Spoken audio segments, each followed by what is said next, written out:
actually immediately to Robert De La Garza. He's got a huge game down in Van. Pleasant Grove's got one more test before they walk away with that district championship. If they do, it's going to come down to this. Robert, tell me what's going on down in Van.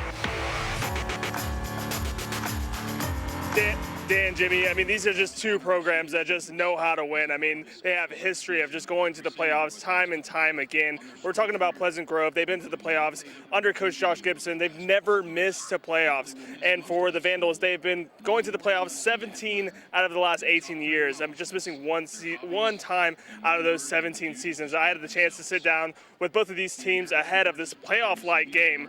Let's listen in. The final week of high school football. Even the Fogs shared the same mood as we do during Thursday's walkthroughs at Van Memorial Stadium. A place no one wants to play, and where no one has success, except those Vandals. This team hasn't lost a home game since 2023. You know, just the home crowd, I feel like. The home crowd, like, they always show up. They fill the stands. Like, those stands are huge, and they fill them up. So, you know, I think that establishes, like, just our culture here. But to win, you got to put up points. Sounds easy, right? But that's the one thing Pleasant Grove doesn't give up easily. You know, cracking that code is going to be the biggest question. And it's going to be a war. We're going to have to find a way to manufacture some points, and we got to find a way to manufacture first downs. Under head coach Josh Gibson, Pleasant Grove has never missed the postseason.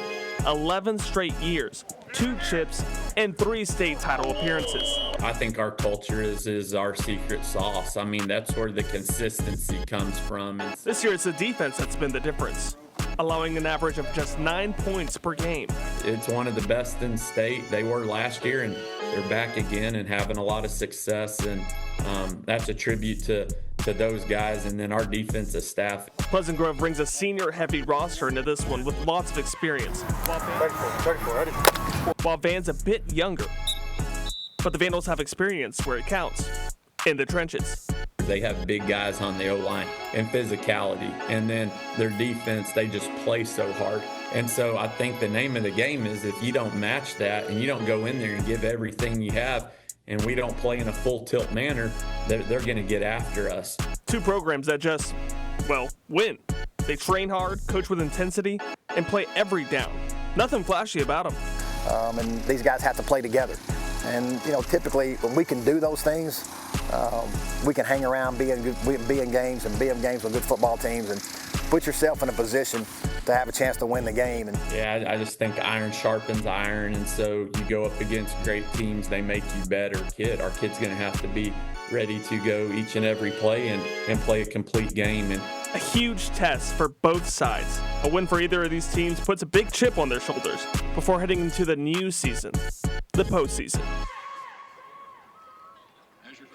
That's right, iron sharpens iron. I mean, these are just 2 teams just so physical, play so physically on both sides of the ball, and they just have a lot of success. I mean, I was looking at some of the defenders here for Pleasant Grove. These guys are huge. I mean, I know they have some next-level talent, and just they have next-level size looking at it as well. But, you know, going into this game, Coach Moffitt can win with a win tonight would give him over 90 wins, and Coach Gibson on the Pleasant Grove side has more than that, over 100 wins right now. So it should be a great coach's duel in this matchup tonight. Dan, Jimmy.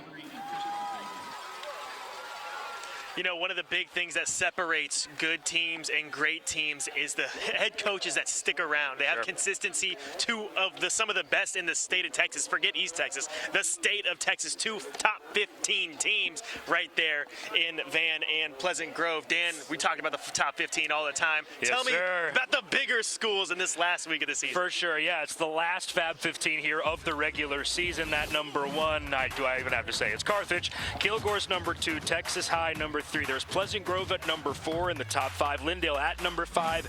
Canton undefeated, looking to continue that. You know, obviously finish off that undefeated regular season here tonight. We'll have their highlights later. Sulphur Springs, Athens, Towns, Marshall, Longview, Lufkin, and then there's Van. So, Jimmy, you mentioned that top 15 matchup, and that is a 4A Division II matchup for their district tonight. And then we got Pittsburgh, Pine Tree, and Chapel Hill creeping back into the top 15 here at the end of the year. Hey, how about Troop for the second week in a row getting that top 15 spot in the smaller side? Mount Enterprise coming up afterwards. They got a big game tonight. Frankston after that. Winsboro, Gladewater Bears moving up after beating Atlanta. Lovelady, Arp, Honeygrove, Westwood dropping quite a few spots after losing their second game in a row. How about that? Elysian Fields after that. West Rusk moving up. Atlanta dropping quite a few spots after losing to Gladewater. I don't think they deserve to drop that many, but hey, Grant Saline after that. Edgewood after that. Wascom after that. How about them Edgewood teams? Bro, we talked about that one early on in the year. They're living up to their expectations, but let's talk about some of the games that we're getting to